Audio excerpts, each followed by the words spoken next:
Hi, I'm Dr. Sneha Tikku from Care IVF Kolkata. I am a consultant gynecologist and fertility specialist here. I'm going to be talking about one of the most frequently asked questions that women have when it comes to IVF treatment, which is how long does the IVF treatment take? Now, what the duration of your treatment will be depends on exactly what treatment you are undergoing, what is the protocol that has been employed, whether you are going through the IVF process or whether you are going through the frozen embryo transfer process.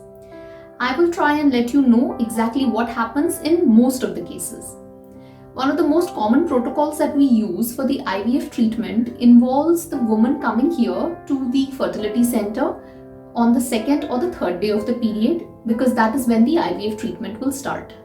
On this particular day, the woman will have a scan, maybe undergo a few blood tests for the hormones to see whether or not everything is okay in her cycle to begin the IVF. Once the injections for the IVF start, the duration of the injections can vary from anywhere between 9 to 12 days, could be a little more, could be a little less, depending on how she is responding. While the woman is getting these injections, she will again have to visit the center maybe 2 to 3 times again for a few scans and some of the blood tests to see exactly how her body is responding to these injections for the IVF. Once the scans or the blood tests let us know that the woman's follicles which contain the eggs are ready, then the injection called a trigger injection is given, and 36 hours post this injection, the procedure called the egg pickup is done, in which under light anesthesia, the eggs are removed out of the body of the woman. Once the eggs are removed, we then take the semen sample from the husband, and then the IVF process is done on that particular day. The embryo transfer happens maybe about 3 to 5 days post the egg pickup. So if you were to think that your treatment has started on the second day, by the time you will be done by the embryo transfer, it would most likely constitute say about 18 to 20th day of your cycle. So this would be the normal duration of the IVF treatment. And then the pregnancy test is done usually about 9 to 12 days post the transfer. So in short, the treatment takes about 15 to 20 days, and then the conclusion of the treatment, whether or not you have conceived or whether or not it is a successful cycle, is usually we come to know about that within a matter of 1 month from the start of the treatment. Now, this was the protocol that we usually employ during the IVF process. Now, suppose you have frozen embryos and these have to be transferred in another cycle. So now the protocol for the frozen embryo transfer also depends on a lot of factors.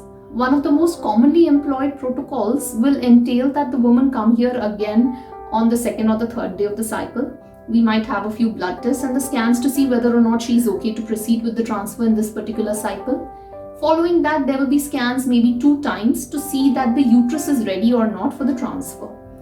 After these scans are done and we find out that the uterus is ready, the woman is ready to undergo the transfer, then directly she is asked to come on the day of the transfer. The embryos are transferred, and then again 9 to 12 days following the transfer, we have the pregnancy test. So the protocol for the frozen embryo transfer, in one of the most commonly employed protocols, needs that the woman to be here maybe 2 or 3 times in that particular cycle. That is all. Now, all of this of course depends on what particular protocol has been employed for you and what is the reason for that protocol. But in general, IVF treatment sounds very complicated, it sounds very intensive, but the actual process of coming to the IVF center and undergoing treatment is minimal at best. Especially when we are aware that the patient is not from the particular city or the IVF center, we try and make sure that we minimize their visits and try to make the entire process as comfortable and convenient for them as possible. If you have any further doubts regarding the IVF or the frozen embryo transfer protocols, please write in the comments below. I will try my best to answer them. Another frequently asked question that we have is in regards to patients who are traveling either internationally or are not from the same city where the IVF center is. So they tend to ask us a lot of times, if we are to start treatment with you, when exactly should we be there at your center? Now, like I said, it would depend on the protocol that has been employed for you, but most of the treatment protocols require that you come to the center on the second or the third day of your period. So if you are traveling from another city and coming over to the IVF center from another place, it would be ideal that you are here at least a couple of days before your expected period, just so that we are prepared. Because we don't want you to land up in a situation that you are booking your tickets for a particular date and suddenly your period has come a little earlier, because the treatment cannot be delayed beyond a certain point. Another thing that can be done is that if you are somebody who has irregular periods, there are ways to control at which time we will be getting your period, in which case it is much easier for you to book your tickets beforehand. For somebody who has very predictable cycles, it's usually not much of an issue. Like I said, it is better to keep a couple of days in hand and be on the safer side and come to the IVF center or the city where the IVF center is a couple of days prior to the expected period. And in case there is an issue with irregular periods, or in case you are not sure, then there are ways in which we can control and we can modify and we can schedule your cycle in such a way that you would not land in any situation that will cause treatment delays for a month or so. Now, say you are a couple who has just started the process of planning a baby and you want to get evaluated at our fertility center. So if you would want to know when exactly would be the right time for you to come over, there are no restrictions for this kind of a couple. You are free to drop in at any time during your cycle. There is no particular date that you have to schedule your appointments at. It is just advisable that you schedule your visit in such a way that you are here for at least 3 or 4 days, because most routine evaluations can be finished in that particular time. Scans, blood tests, everything is just a matter of a few days. Scans are usually done on the first visit, in fact. So these are not reasons due to which your treatment should be delayed. And there is no need for you to get worried about scheduling your visits to the fertility center for an initial evaluation at any particular day of the cycle.